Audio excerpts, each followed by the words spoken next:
जय श्री श्याम भक्तों, कार्तिक महीने का पावन मास चल रहा है और इस महीने में हम कुछ भी दान पुण्य कथा श्रवण करते हैं उसका हमें करोड़ों गुना फल की प्राप्ति होती है।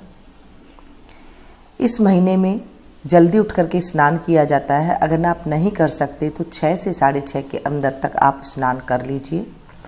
थोड़ा सा गंगा जल पानी में डाल सकते हैं। पहले आप थोड़ा सा गंगा जल डालें, फिर पानी भरें और उसके बाद स्नान करें तो गंगा स्नान का फल मिल जाता है, क्योंकि कार्तिक के महीने में गंगा स्नान की बहुत महत्व है।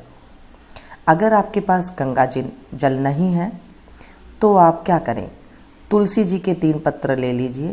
3 तुलसी के पत्तर लेकर आप उन्हें पानी के अंदर डाल करके स्नान करें। लेकिन ध्यान रखिएगा, रविवार को और मंगलवार को तुलसी जी के पत्ते नहीं तोड़े जाते हैं। आप इन्हें उठा करके रख सकते हैं, क्योंकि तुलसी जी के पत्ते 7 दिन तक अशुद्ध नहीं होते हैं, खराब नहीं होते हैं। उन्हें आप किसी तरह फ्रिज में या तो स्टोर करके रख ले या बाहर रख ले, वो पत्ते आप यूज में ले सकते हैं। अगर आपके घर में तुलसी जी के पत्ते भी नहीं हैं तो आप तांबे का 1 लोटा ले लें, उसमें रात भर पानी भर के रख दें और उस पानी को आप डाल दें, तो वो भी आपका गंगा जल माना जाता है, पवित्र जल माना जाता है। ऐसे करके आप स्नान कर सकते हैं। सुबह सवेरे आप स्नान करने के बाद उसके बाद कथा अवश्य सुनें। अगर आप व्रत कर सकते हैं तो बहुत अच्छी बात है, अगर नहीं कर सकते हैं तो आप कथा का श्रवण जरूर करें, इससे अमोघ फल की प्राप्ति होती है। बोलिए विष्णु भगवान की जय। आज हम 5वां अध्याय का श्रवण करेंगे। श्री कृष्ण गोविंद हरे मुरारी, हे नाथ नारायण वासुदेवा। श्री कृष्ण गोविंद हरे मुरारी, हे नाथ नारायण वासुदेवा। पृथु बोले, हे मुनि, तुमने कार्तिक का महाफल वर्णन किया है, अब महीनों के स्नान की विधि और नियम कहिए। नारद जी बोले, हे राजन, तुम विष्णु के अंश से उत्पन्न हुए हो, तुमसे कोई बात छिपी नहीं है। तथापि मैं नियम का वर्णन करता हूँ। अश्विनी मास के शुक्ल पक्ष की एकादशी से सावधान होकर कार्तिक के व्रतों को प्रारंभ करें। पहर रात्रि रहे तब प्रतिदिन उठें और जल का पात्र लेकर ग्राम से बाहर उत्तर दिशा को जाए।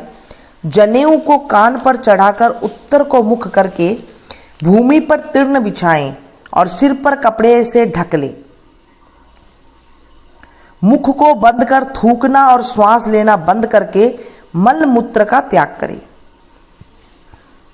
जो रात्रि हो तो दक्षिण को मुख करे। जो मल मूत्र द्वारा शरीर की शुद्धि और जो मुख शुद्धि नहीं करते हैं उनके मंत्र फलदायक नहीं होते हैं, इसलिए दातुन करना उचित है। दातुन लाते समय वृक्ष से कहे कि हे वनस्पति, हमको आयु, बल, यश, तेज, संतान, द्रव्य, वेद पाठ की शक्ति और बुद्धि दे। इस मंत्र को पढ़कर गूलर आदि किसी दूध के वृक्ष की 12 अंगुल लंबी दातुन लावे। व्रत के दिन ऐसा ना करें। प्रतिपदा, अमावस्या, नवमी, षष्ठी तिथियों और सूर्यवार तथा चंद्रमा सूर्य ग्रहण के दिन दातुन ना करें।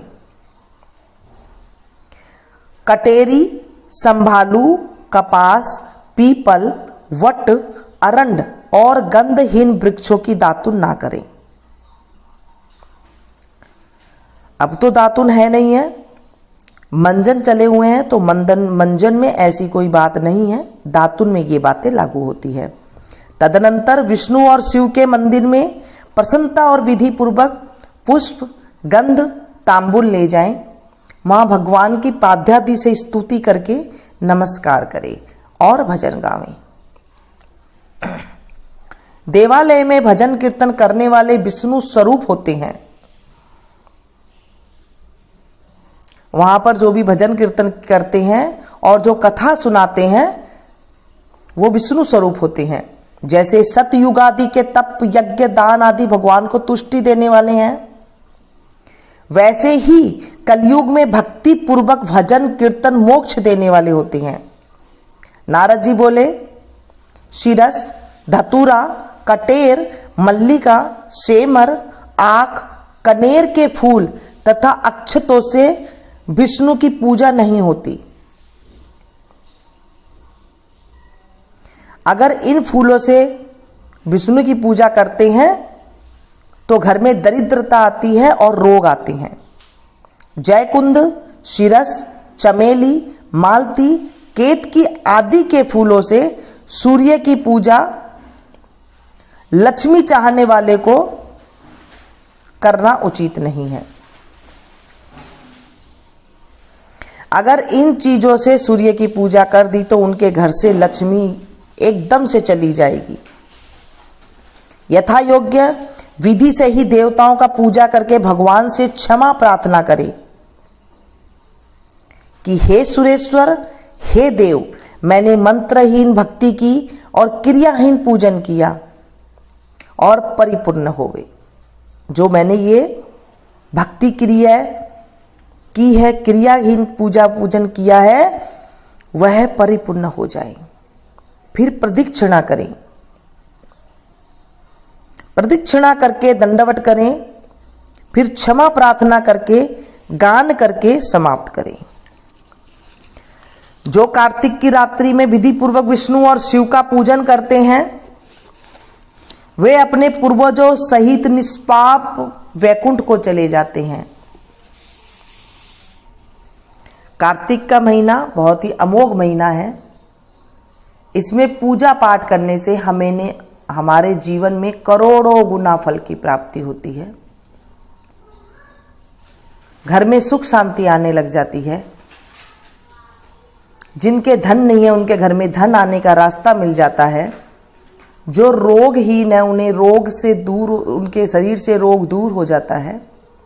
और जिनका स्वभाव कर्कश होता है उनके स्वभाव में निर्मलता आ जाती है। बोलिए विष्णु भगवान की जय। कार्तिक के महीने की कहानी। एक बुढ़िया थी, वह कार्तिक नहाने को जाने लगी तो उसके बेटे ने अपनी पत्नी से कहा, माँ के लिए 30 लड्डू बना दो और कुछ सामान भी बांध दो ताकि पूजा पाठ करके माँ कुछ खा पी सके। तब बहू जल भूनकर 30 लड्डू बना दिए और बुढ़िया कार्तिक नहाने के लिए चली गई। नदी किनारे कुटिया बनाकर रहने लगी। बुढ़िया रोज सुबह उठकर नहा धोकर पूजा पाठ करके जब लड्डू खाने बैठती तब हनुमान जी बंदर बनकर उसके सामने प्रकट होते। तब बुढ़िया खुश होकर बंदर को लड्डू खिला देती।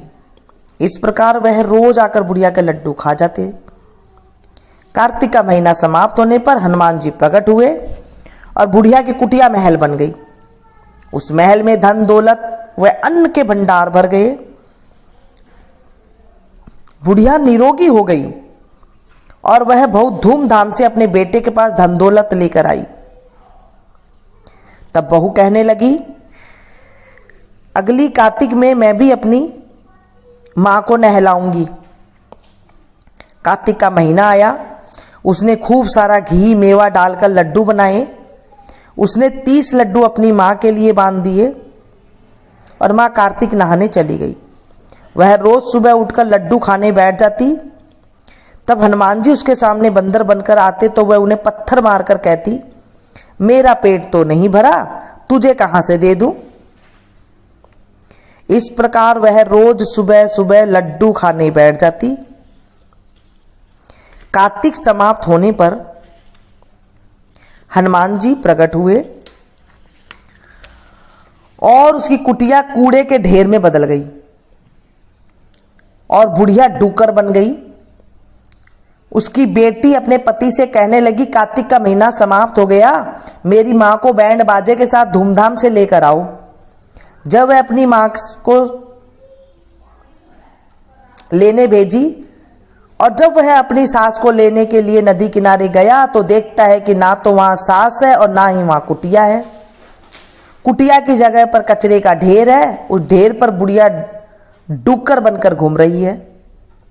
तब हनुमान जी प्रकट हुए और कहा, बेटा, तुम्हारी माँ ने सत से कार्तिक नहाया था, पूजा पाठ करती थी, इसलिए तुम्हारी मां पर कार्तिक देवता बरसे। और यह बुढ़िया पापी मन से यहां रहती थी,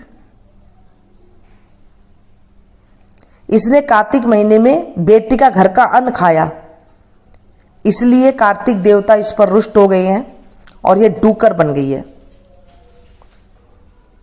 हे कार्तिक देवता, जैसे लड़के की मां पर बरसी वैसे सब पर बरसा, हमारे ऊपर भी बरसना, हमारे ऊपर भी कृपा करना, मेरे ऊपर भी कृपा करना। और इस कहानी कहते वक्त अगर मेरे से कोई भूल चूक हो गई हो तो मुझे माफ करना। इस कहानी को जो कहे, सुने, सुनाए, हुंकारा भरे, उसकी भी मनोकामना पूरी करना। जय बोले विष्णु भगवान की जय। कार्तिक के महीने में विष्णु भगवान का आरता जरूर गाना चाहिए।